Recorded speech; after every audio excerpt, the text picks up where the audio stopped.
사도행전 11장 19절에서 26절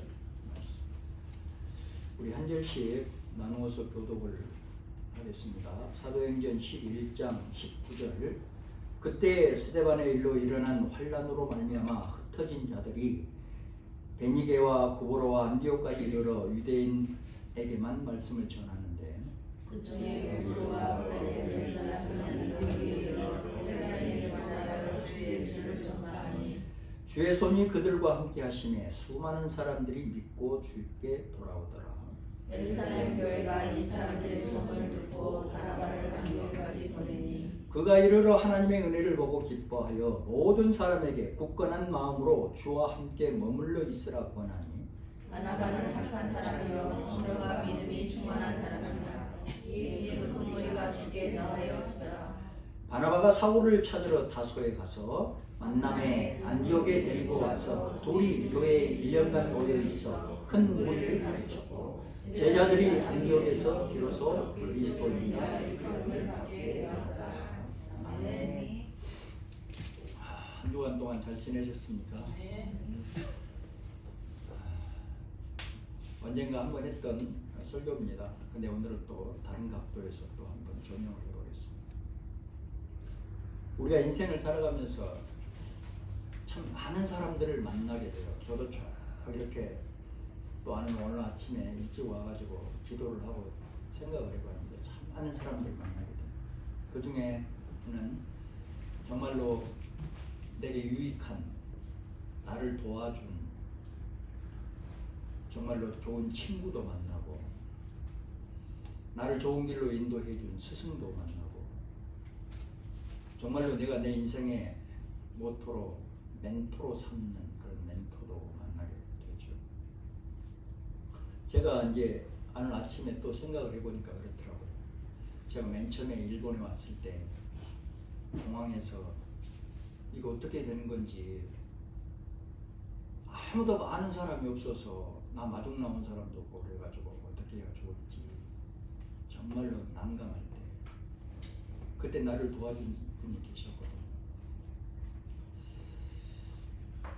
그분이 생각이 났어요. 아, 그분이 아니었더라면 그때 내가 일본 생활을 어떻게 처음 시작을 했을까. 정말 꿈에도 생각지 못한 분이었는데 참 나를 좋은 길로 인도해 주었던 그분이 생각이 났어요. 갈 곳이 없었고 아는 사람도 진짜 한 사람도 없었던, 돈도 없었던 그때 나를 취직을 시켜주고 나를 살게 해줬던 그분도 아마 지금 60이 넘어서 지금 일본에 살고 계실 거예요. 근데 잊혀졌던 머릿속에서 잊고 살았던 생각이 났습니다. 그래서 기도했어요. 그분도 예수 믿고 행복하게 사시기를 간절하게 기도를 드렸습니다. 우리는 이제 신앙인이니까 여러분들은 신앙의 위인들 중에서 누구를 제일로 좋아하십니까? 또 어떤 분들을 만나셨겠죠? 신앙생활을 쭉 하시면서 좋은 분들 많이 만나셨을 거예요. 누구를 제일 좋아하십니까? 그렇게 이제 물어보면 대부분이 그래요. 저한테 물어봐도 똑같은 대답이에요. 대부분 이렇게 대답들을 많이 하는 것 같아요. 솔로몬을 저는 좋아합니다. 왜? 솔로몬이 부귀와 영화를 누리고 살았으니까 어찌됐다. 또 어떤 분들은 저는 다윗이 좋습니다. 왜 다윗이 좋은가? 저도 다윗을 좋아해요. 왜냐하면 이스라엘 역사상 전후무후하게 가장 태평성대를 이루고 살았던 그때의 성군이었어요. 지도자였어요. 그래서 지금도 이스라엘 국기가 다윗 별을 빌어놓은 거예요. 다시 다윗 시대, 다윗 왕 시대처럼 그렇게 태평성대가 됐으면 좋겠다. 이게 이스라엘 사람들이에요. 많죠. 요셉처럼 되고 싶어요. 요셉 좋아요. 왜? 요셉은 성경에 보면 그렇게 많은 노력을 안 한 것 같은데도, 큰 능력이 없는 것 같은데도 부자로 살았거든요. 또 이런 분도 있죠. 저는 야곱을 좋아합니다. 왜? 야곱이 거부였으니까. 등등 많은 사람들이 있어요. 또 보면은 저는 예스더가 좋아요. 여자분들 예스더가 좋습니다. 왜? 예스더는 왕비로서 이스라엘 민족을 살리려고 목숨을 내걸고 하나님의 능력을 받아서 이스라엘 백성들을 살렸잖아요. 그렇게 큰 원대한 꿈을 가진 여성입니다. 또 루디아가 좋아요. 이런 분들도 있어. 왜? 루디아는 여자 사업가, 대성한 사업가였으니까, 부자였으니까. 그리고 유럽의 최초의 교회를 세웠던 사람이 루디아잖아. 너무 얼마나 대단합니까? 그 온 집안을 다 구제를 하고 예수님께 간 거예요. 등등 여러 사람들이 많죠. 나름대로. 또 저는 바나바를 닮고 싶습니다. 이렇게 말하는 분들도 꽤 있어요. 그래서 오늘은 이 바나바에 대해서 한번 말씀드립니다. 이 바나바는 알면 알수록 매력적인 사람이에요. 정말로 인간성이 좋은 사람이에요. 한마디로. 또 특별한 게 바나바는 신앙이 참 신실한 사람이에요. 우리가 바나바 그러면 다른 것보다도 인간성이 좋은 따뜻한 사람이에요. 정말로 인간미가 좋은 사람. 그리고 신앙이 진짜 좋은 사람. 언젠가 바나바에 대해서 한번 설교해드렸어요. 여러분 기억하시는 분들 계실 거예요. 근데 오늘은 이제 다른 시각으로 우리도 진짜 인간성 좋고 인간미가 좋은 바나바를 좀 닮았으면 좋겠다. 정말로 우리도 아름답고 성숙한 그런 신앙을 가진 바나바를 좀 닮았으면 좋겠다. 자, 그런 마음으로 오늘 본문의 말씀을 들으시고 또 깨달으시고 결단하는 그런 귀한 시간 되시기를 소원합니다. 제가 신학을 공부하면서 신학대학교 신학대학원을 공부를 하면서 들었던 말씀들이 많았지 않겠습니까? 학문을 했으니까 저도. 그 가운데 지금도 내 내류에서 떠나지 않는 말씀. 어디를 가서 제가 설교를 해도 가끔씩 이 말씀을 하게 되고, 특별히 목회자들이 모이는 모임에 가서 설교를 할 때는 거의 어김없이 이 말을 제가 하게 됩니다. 어떤 말씀이냐면 목사가 되기 이전에 사람이 되라. 이 말씀이 제가 신학 학문을 공부하면서 10년 동안 공부하면서 내 내려에 박혔던 그런 말씀. 그래서 두고두고 이렇게 제가 어딜 가든 나도 모르게 사용이 돼요. 목사가 되기 이전에 사람이 먼저 되라. 이 말을 여러 가지로 해석할 수 있어요. 그런데 쉽게 해석을 해보면 기본과 상식을 지키는 사람이 되라 이 말이에요. 생각과 말과 행동이 좀 같았으면 좋겠다. 설교 단상에서 하는 말과 설교 단상을 내려가서 하는 행동이 좀 같았으면 좋겠다. 이 말씀인 거예요. 더 이제 보태면 남의 고통이나 아픔을 같이 공감해 줄 수 있는 사람이 됐으면 좋겠다. 자기 이익만을 구하기 위해서 남에게 손해를 끼치는 사람이 돼서는 안 된다. 이 말씀입니다. 사실 이거를 이제 생각해 보면 꼭 목사한테만 적용되는 말이 결코 아니에요. 이 말씀은 우리가 신앙인인 이전에 기본적인 문제예요. 신앙을 가진 사람들 그 이전에 권사님이 됐든 장로님이 됐든 목사님이 됐든 집사님이 됐든 무슨 청년들이 됐든 신앙이기 이전에 가장 기본적인 문제, 가장 기본적인. 그래서 인간으로서 기본적인 자질, 상식이 있으면 좋겠다. 그런 거. 기본적인 자질과 상식이 있어야 됩니다. 기본적인 자질과 상식을 무시하고 살아가는 사람이 한두 사람이 아닙니다. 마치 세상 그런 것처럼 그래야 되는 것처럼 그리고 남을 헐뜯고 비판하고 똥 묻은 개가 재 묻은 개 남을 한다고 지는 형편이 없습니다. 그런 사람들을 보면 내가 진짜 막 참을 수가 없어. 내가 참아지지가 않아. 그 목사님 왜 그렇게 화를 내세요? 그러는데 참아지지가 않아. 그런 사람들 보면. 이걸 어떻게 해버렸으면 좋겠어요. 제가 지금껏 세상을 지금 이렇게 많은 시간을 이렇게 살아보지만 이런 기본과 상식이 그렇게 쉽지가 않는 그런 세상이더라고요. 세상을 살아보니까. 인간으로서의 기본과 상식에 어긋나는 그런 인간 이하의 사람들이 많습니다. 참 많아요. 그래서 목사가 되기 이전에, 성도가 되기 이전에 인간이 되는 것, 사람이 되는 것이 중요하다. 그래서 우리가 가정교육을 애들한테 그렇게 시키는 것이고, 학교에서 학교 교육을 통해서 그렇게 인성교육을 시키는 거고, 교회에서 교회 교육을 통해서 그렇듯 사람이 되라고. 하나님께서 맨 처음 창조했던 그런 정말로 아름다운 사람이 되라고 그렇게 교육을 시키는 것입니다. 그래서 우리가 가끔 사회생활하면서 보는 사람들 있잖아요. 야, 저 사람은 진짜 참 인간적이야. 정말로 저 사람 인간성이 좋습니다. 정말로 저 사람은 기본이 되어 있는 사람입니다. 목사님, 저분은요 정말로 상식적인 사람이에요. 상식이 있는 사람입니다. 이런 말을 듣고 살아가야 합니다. 자, 바나바로 돌아가서 바나바를 보면은 참 인간성이 좋은 사람, 참 인간미가 넘치는 그런 사람이에요. 24절에 이렇게 표현했죠. 바나바는 착한 사람이요. 이렇게 바나바를 평가를 했습니다. 이렇게 이제 글로 평가를 했어요.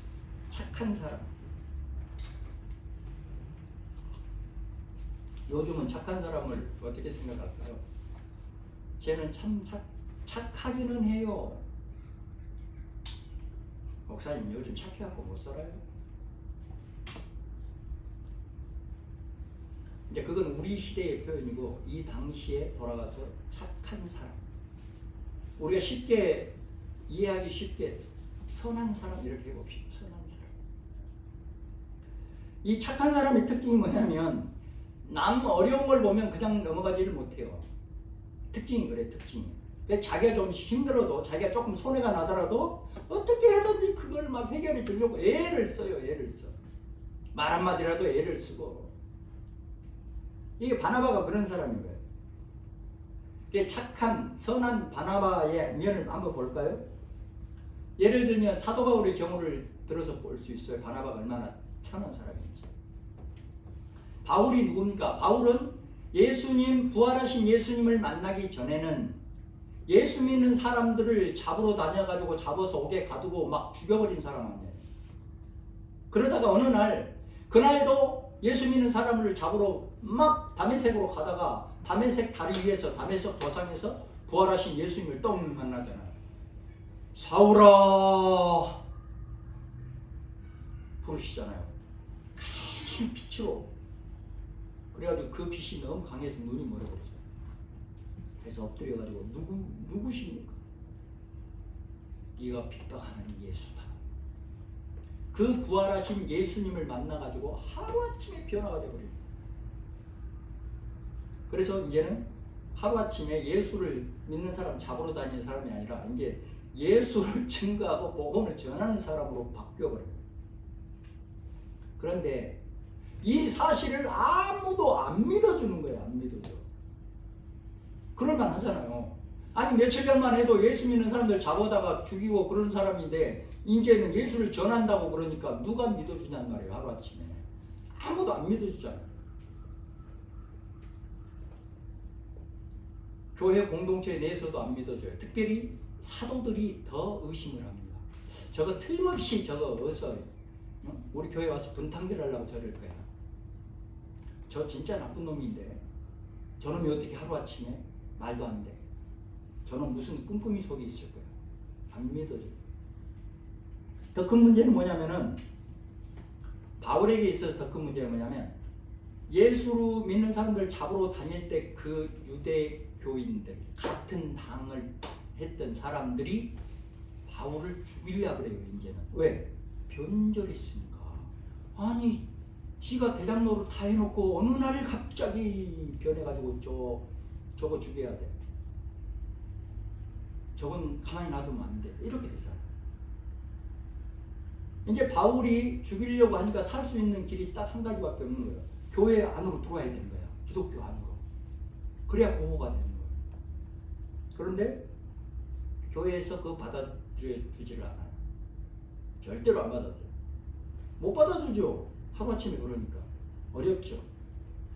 그런 바울을 살리기 위해서, 도와주기 위해서 사도들에게 교회로 데려간 사람이 바나바예요. 그러니까 바나바가 바울을 교회로 데리고 가기까지 얼마나 신경을 썼겠습니까? 다른 사람들 다 안 믿는데 잘못하면 자기까지도 의심받고 실추될 수 있고 우려가 많잖아요. 너 바울하고 내통했어? 이렇게 되면은 문제가 심각해지잖아요. 바나바는 이 바울을 사도들에게 데리고 가서 적극적으로 변호를 합니다. 바울이 정말로 예수님을 영접했어요. 이 바울은 앞으로 예수님을 위해서 큰 일을 할 사람입니다. 우리 똑바로 직시를 해야 됩니다. 과거만 가지고 따질 것이 아니라 변화된 바울을 우리가 똑바로 봐야 됩니다. 우리 다시 한번 정확하게 보고 사실을 우리 인정합시다. 어떻게 믿어? 바나바, 제가 보증합니다. 제가 보장하겠습니다.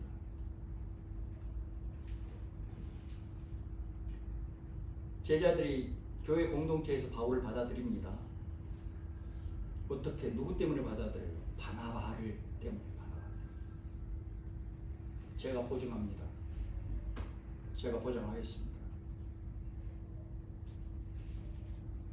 다시 말해서 교회와 사도들이 바나바를 얼마나 신뢰했는지 딱 증거가 됩니다. 그래, 당신은 당신 말이라면 제가 책임지겠습니다. 그래요, 알겠습니다. 모든 사람들이 바나바를 착한 사람, 선한 사람, 믿을 만한 사람으로 신뢰한 겁니다. 오늘날도 우리가 교회 공동체 생활을 하면서, 사회 생활을 하면서 신뢰받는 사람이 돼야 돼요. 신뢰받는 사람. 직장 생활을 하든 사업을 하든 신뢰받는 사람이 돼야 돼요. 신뢰받는 사람. 신뢰받지 못하면 어렵습니다. 만약에 바나바가 그때 사도 바울을 다른 사람들처럼 똥 묻은 개처럼 취급하고 슬슬 피해버리고 그래버렸다면 저게 무슨 하고 외면해버렸다면 어떤 일이 벌어졌을까요? 하나님의 일에 큰 차질이 생기는 거예요. 인간적인 문제라고. 만약에 그때 바나바가 바울을 외면해버렸다면 유럽의 복음화가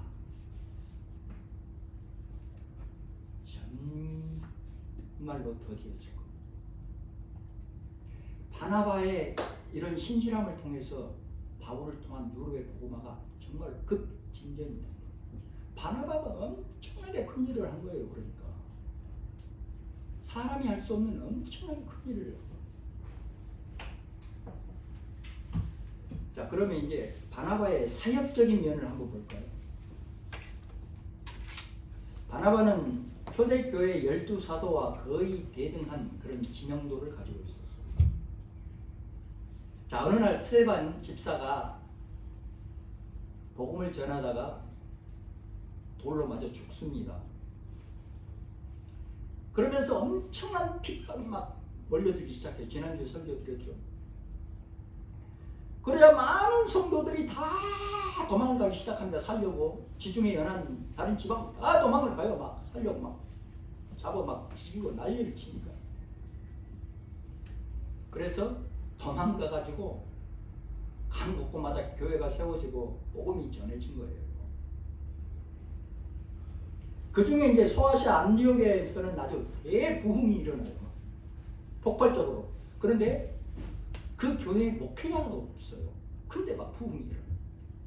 그래서 예루살렘 이 본교회에서 평신도였던 바나바를 안디옥 교회 담임 목회자로 파송을 합니다.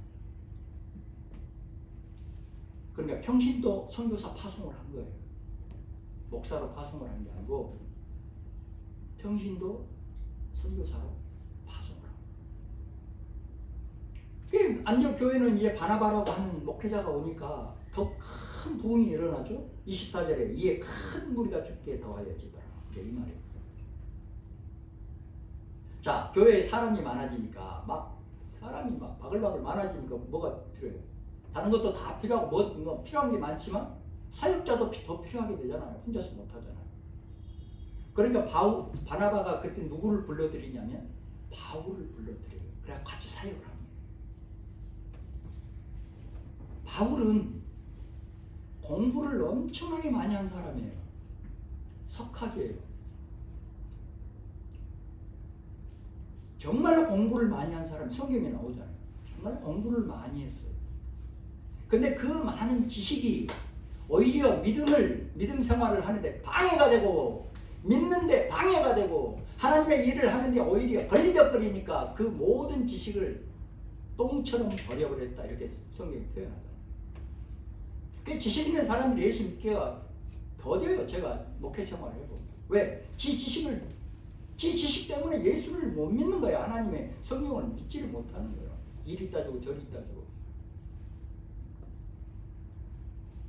바울이 엄청나게 공부를 많이 한 사람이에요. 그러니까 그 지식을 가지고, 그 지식의 바탕이 있으니까 사람을 가르치고 성경 공부를 가르치고 하는데 얼마나 유리합니까? 정말로 유리하죠.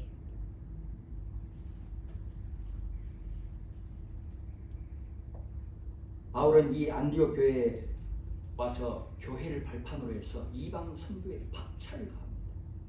이 바울이 하나님이 쓰시는 것이 선교에 막 쓰시잖아. 이방 선교. 그래서 안디옥 교회는 그야말로 바울을 통해서 이방 선교의 전초 기지가 막 중심 교회가 막 되기 시작. 그래서 오늘날 안디옥 교회 많이 세우잖아요. 저기 가도 안디옥 교회, 여기 가도 안디옥 교회. 이 교회를 보면 우리도 세계 선교를 하죠. 또 바나바는 바울이 막 승승장구해 가니까 지식도 풍성하죠. 막 설교도 잘하죠. 성경 공부도 잘 가르치죠. 막 복음 증거하는데 딱 은사가 있으니까 막 성교에도 막 앞서가죠. 그러니까는 그런 걸 보면서 시기 질투를 했을까 안 했을까? 안 했어. 바나바. 시기 질투를 하지 않고 오히려 기뻐했던 정말로 인간적인 멋쟁이가 당신 내 달란트대로, 나는 내 달란트대로. 아주 진짜 인간성 기본이 딱 돼 있는. 그러니까 우리가 바나바를 보면서 자, 일도 중요하고 사역도 중요하죠. 그런데 그보다 먼저 상식적인 사람이 돼야 된다. 그리고 생각과 말과 행동이 같아야 한다 하는 사실을 우리가 알게 됩니다. 자, 우리도 교회 공동체를 이렇게 함께 섬기면서 어떤 역할이든 각자에게 역할이 주어져 있어요. 근데 하는 사람이 있고 안 하는 사람이 있어서 그렇지 다들 주어져 있습니다. 하나님의 시선으로 보면, 하나님의 입장에서 보면. 근데 우리가 어떤 역할을 하든 안 하든, 우리가 어떤 역할을 아무튼 맡았든 간에 우리에게 가장 기본이 되는 게 뭐예요? 우리가 해야 하는 കാര്യ은 한 영혼을 귀하게 여기는 거예요. 저 영혼도 하나님이 귀하게 여기는 영혼. 저 영혼도 내 기준에 상관없이 하나님이 사랑하는 영혼. 이게 기본이에요. 그 사람을 내 잣대로 재서는 안 된다. 재고 싶으면 하나님의 기준으로, 성경 말씀을 기준으로 재단을 해라. 맞지도 않는 말을 마치 맞는 말처럼, 그러면 답답한 거야. 내가 막 화가 나려고 그래. 저렇게 무식할 수가 있나? 저게 아는 거야? 유식한 거야? 이 세상에서 제일로 무식한 놈이야. 그런 생각이 막 듭니다. 알라면 제대로 할 텐가. 그래서 우리도 사람을 사랑하고 귀하게 여기고 한 영혼이라도 교회 공동체를 통해서 하나님의 사람으로 세우고 키우는 일에 우리가 전념을 해야 돼요. 또 바나바의 신앙적인 면을 한번 들여다봅시다. 바나바의 신앙적인 면. 바나바는 신앙이 굉장히 좋았던 사람이거든요. 바나바는 구브로 사람인데 자기 전 재산을 팔아가지고 교회에다 헌금한 최초의 사람.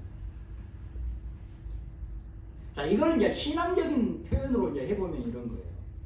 자기 권리를 하나님 앞에 내려놓고 하나님을 정말로 사랑하는 사람, 이렇게 표현할 수 있어요. 신앙적인 표현으로. 정말로 바나바는 하나님을 사랑한 거예요. 이 도맥에서 우리가 한번 우리 자신을 내 자신을 스스로 한번 조명해 볼 수 있어요. 나는 과연 하나님을 사랑하는가? 하나님 사랑합니다. 사랑해요. 교회에서 가장 많이 하는 말이 사랑이에요. 사랑. 아니 교회 가면 사랑한다, 하나님 사랑하라고 했는데 왜 저 사람은 사랑하지 않아요? 사랑해야죠. 그럼 너는 어떤데? 나는 과연 하나님을 정말로 사랑한다고 말하는 것처럼 사랑하고 있는가? 스스로 한번 우리 자가진단 해볼 필요가 있죠. 바나바는 예루살렘 교회 평신도 성도입니다. 근데 사도들과 거의 대등한 그런 존경을 받으면서 믿음 생활을 하고 있었습니다.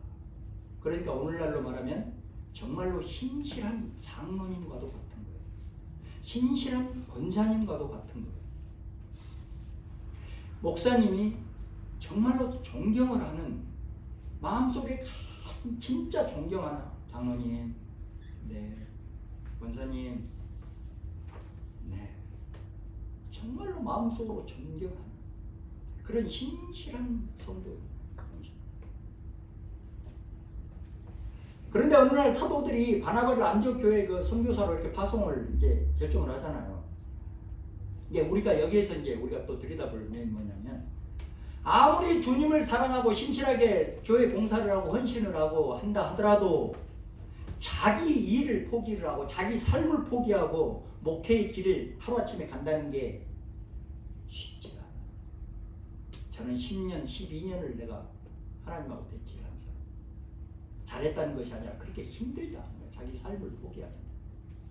한마디로 돈을 포기한 게 그렇게 쉽지가 않아. 돈 벌지도 못하면서 괜히 그래. 돈에 지배를 받아고 돈에 재물에 노예가 됐어. 요즘 교회들을 보면은 자기가 섬기는 교회 뭐 조금만 한 가지라도 하라 그러면은 다른 교회로 옮겨버리고 교회 안 나온다 하고 나 건들지 말라 그러고 이리 피하고 저리 피하고 그런 세상이 지금 심각한 상황이 되고 있어요.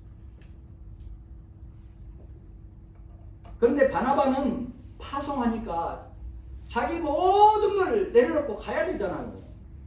목사도 아니에요. 그런데 우리가 바나바를 좀 본받자 하는 게 뭐냐면 이 주님의 뜻으로 알고 순종해요.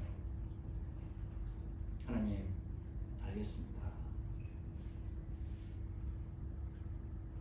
자기 개인적인 모든 삶을 내려놓고 주님의 뜻을 받들고 거기에 순종합니다. 그러니까 우리가 훌륭하다고 말할 수 있죠. 범인들이 할 수 없습니까? 사랑하는 여러분, 그럼 우리에게 있는 믿음은 어느 정도나 될까요? 또 자가진단 한번 해봅시다. 내가 갖고 있는 믿음, 이건 어느 정도나 될까? 여러 가지로 평가를 할 수 있겠죠. 하나님의 말씀을 잣대로 평가할 수도 있고, 교회 교리를 통해서 평가할 수도 있고, 그렇죠. 함부로 말할 수 있는 것은 아니지만 그렇게 할 수 있어요. 근데 정말로 하나님을 사랑해야 됩니다. 정말로 하나님을 사랑해야 됩니다. 제가 목회를 하면서 수많은 사람들의 신앙을 이렇게 보면서 얻어진 결론은 이렇습니다. 정말로 하나님을 사랑해야 돼요. 진짜로 사랑해야 돼요. 정말로 사랑해야 됩니다. 이거만 하지 말고 익숙하지 말고 정말로 사랑해야 돼요. 하나님도 사랑이 안 되는데 이 세상엔 뭘 사랑이 되겠습니까? 생각해 보세요. 내게 수많은 은혜를 값없이 주신 그 하나님의 은혜에 감사해서 조금이라도 사랑이 안 되는데 누구를 사랑하겠어요? 근데 다 거짓으로 사는 거야, 이 세상. 어떻게 보면 그런 시각으로 보면 니도 거짓, 나도 거짓. 조건에 맞으면, 조건에 틀리면.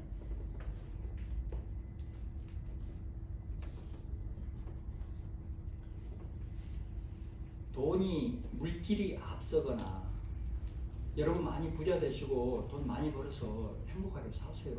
돈 벌지 말란 말이 아니고 돈이 없어야 된다는 게 아니에요.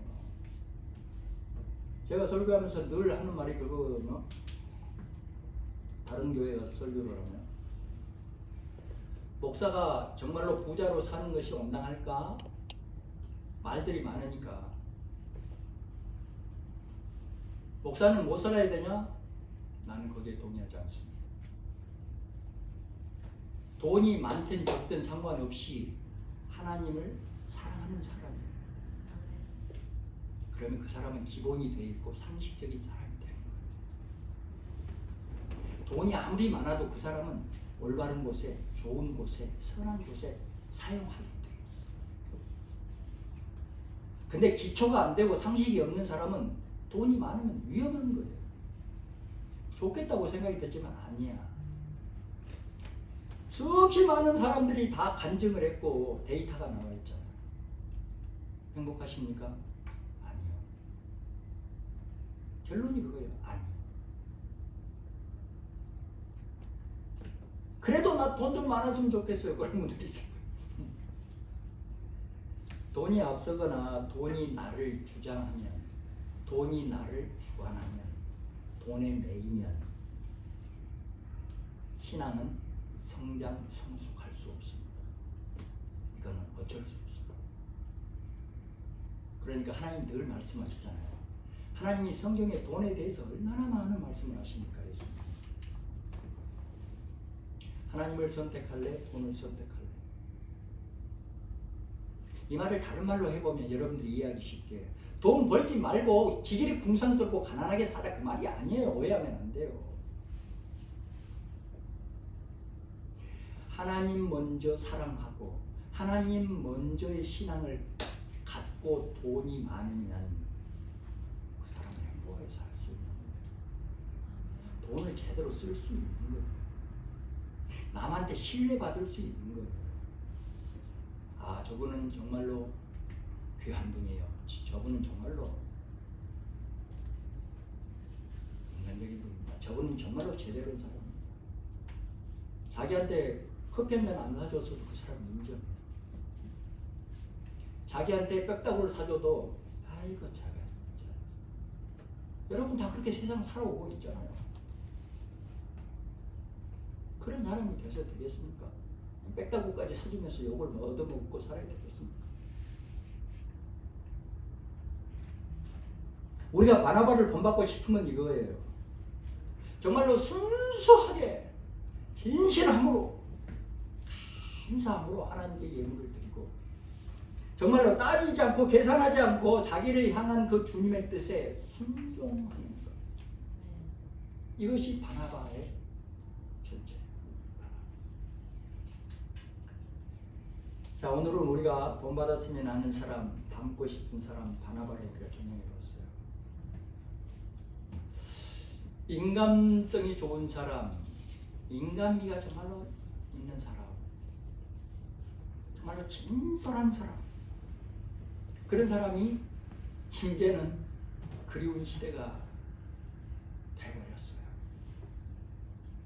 저희 어린 적, 지금 한 50년 전, 40-50년 전만 해도 인간미가 있고 인간성이 좋고 정말로 진솔하고 그런 분들이 주위에 많았거든요. 제 어린 시절만 해도, 제 학교 다니던 시절만 해도. 나도 그런 사람 중에 하나라고 나도 내 스스로가 생각을 했었고. 근데 그런 사람을 찾아보기가 어려운 시대가 된 거예요. 답답해요. 교회에서는 그렇게 사랑하자고, 교회에서는 그렇게 우리 주님을 닮아서 평화하자고 외쳐대지만 메아리예요. 답답해요. 그러면 하나님이신 예수님은 이 땅에 오셔서 그렇게 설교를 하시면서 전도하고 치유하고 다니면서 얼마나 답답했을까, 그걸 생각해보고.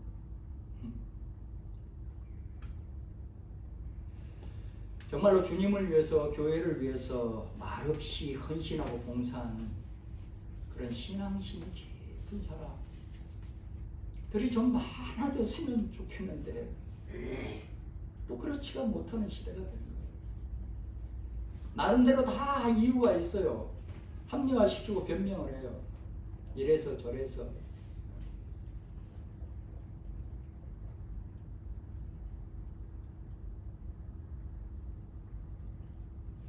저는 비교적 그렇지 않습니다만, 설교도 이제 따지는 성도들이 있고, 설교도 성도들이 이렇게 해주세요 저렇게 해주세요 하는 상황들이 발생을 하고, 귀한 말이 나왔으니까 원고에도 없는 말이 나와버렸어요. 근데 설교는요, 다시 강조해드리지만 어느 누구를 타켓으로, 어느 누구 때문에, 어느 누구 들으라고 준비하지 않습니다. 하나님의 말씀을 강단에서 선포하는 것은 하나님의 직분으로, 누가 불쌍하든 안 하든, 부자든 가난하든, 어느 놈의 코가 삐뚤어졌든 안 삐뚤어졌든 상관없이 하나님이 선포하시는 말씀이에요. 인간 비유 맞추지 않고 선포하시는 말씀이에요. 그러니까 우리 모두가 다 하나님의 말씀으로 받아들여야 되는 거예요. 하나님의 말씀의 선포니까. 이걸 목사의 말로 듣거나 좌우로나 좌로나 우로나 치우치거나 이렇게 받아들이면 이건 인간의 말이잖아요. 인간의 말인 내 설교가 여러분 듣기에 얼마나 유익하다고 생각하십니까? 여러분들이 사회생활 하는데 정말로 필요하고 유익한 것들은 대학 강단으로 가야죠. 그래야 들을 게 있을 게 아니겠습니까? 전문가들 강의 얼마나 잘합니까? 우리는 지금 하나님께 예배를 드리고 있는 중이고, 예배 중에 하나님께서 나를 위해서 선포해 주시는 말씀이에요. 이것을 이렇게 받아들여야 정석인 거예요.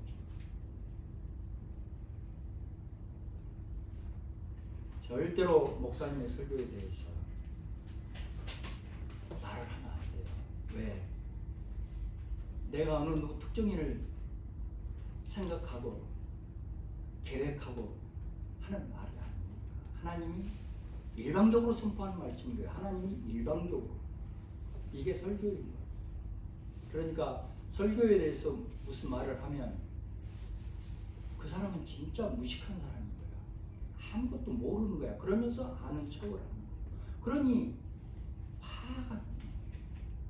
그렇게 설명을 해도 또 그러고 또 그러고.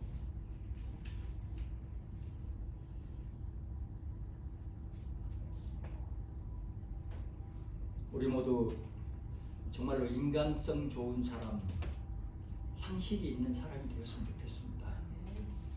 정말 우리 동경기독교회 성도님들은 다 그런 사람인 줄로 내가 믿지만, 그렇게 알고 있지만 혹시나 흐트러질 수 있습니다. 정말로 진솔하게 주님을 사랑하는 그런 성숙한 신앙, 그런 사람이 됐으면 좋겠어요. 누가 뭐래도 흔들리지 않고 나는 오직 주님 말씀 앞에 순종하면서 나는 이 땅을 주님이 보장해 준 그 행복을 쟁취하며 살아야 돼. 딱 이거잖아요. 주님을 교회 다니고 그러면은 지지리 공상 떨고 못 살아야 되고 이런 이분법적인 생각을 갖는 사람들이, 잘못된 사람들이 있는데 그렇지 않잖아요. 하나님은 우리가 이 세상을 복되게 살아가고 만들어 놓은 거잖아요. 그리고 우리를 만들어 놓고 맨 처음 하셨던 말씀도 뭐냐면 복을 주시며, 복을 먼저 주시며, 그럼 주님이 우리에게 축복해 주시겠다는 그 예비된 축복들을 받아서 잘 누려야 하잖아요. 그 주님은 주시는데 우리가 잘 못 받거나 받았어도 잘못 누리거나 그럼 그건 잘못된 거예요. 그건 오래 가지도 못해요. 얼마든지 우리 행복하게 살아야 돼요. 행복하게. 우리 모두가 다 바나바와 같이 교회 공동체를 정말로 아름답게 섬기고 세워가고 또 우리 모든 신앙의 삶이 주님의 영광을 아름답게 드러내는 그런 신앙의 삶을 사시기를 주님의 이름으로 축원합니다.